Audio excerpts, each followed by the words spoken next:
Hi guys, I hope all of you are doing well. I'm Niladri Mukherjee. I'm a regulated Canadian immigration consultant and I practice in Windsor, Ontario, Canada. A lot of the clients have been receiving the procedural fairness letter, where the procedural fairness letter is saying that their marriage is a marriage of convenience, is a marriage of contract, and the sole purpose of having that marriage is for the applicant to potentially gain an immigration status slash permanent residency in Canada.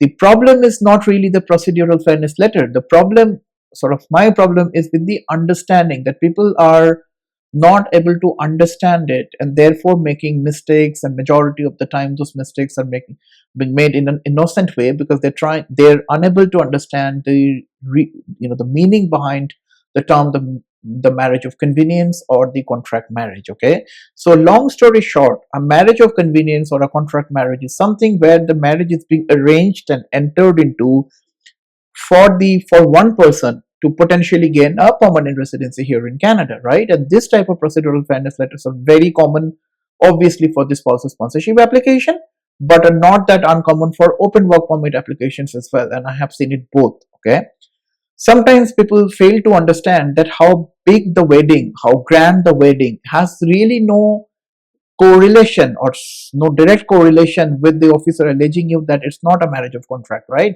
Because the officer is not trying to tell you that how you have performed the wedding has anything to do with whether the marriage is a marriage of convenience or not. Is the intent behind that marriage is a marriage of convenience. Okay, so if you're lodging a spousal sponsorship application or a spousal or an like a spousal open work permit application, it's very important that to clarify the intent, that the intent behind the marriage or the intent behind the relationship is not for the applicant to gain a permanent residency here in Canada.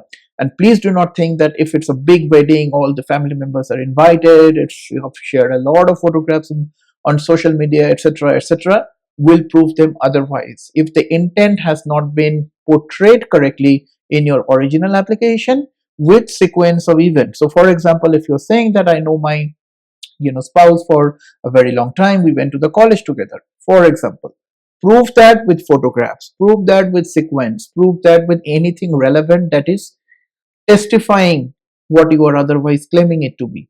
In law, if you are not able to prove what you are saying, makes no relevance. So please ensure that, and if it's an arranged marriage, for example, start it from the very beginning, start it from how the marriage has been arranged, who met whom, where. Again, prove it with photographs, prove it with relevant documentations to testify your submission. The same thing is true for the open work permit application, the spousal open work permit applications as well.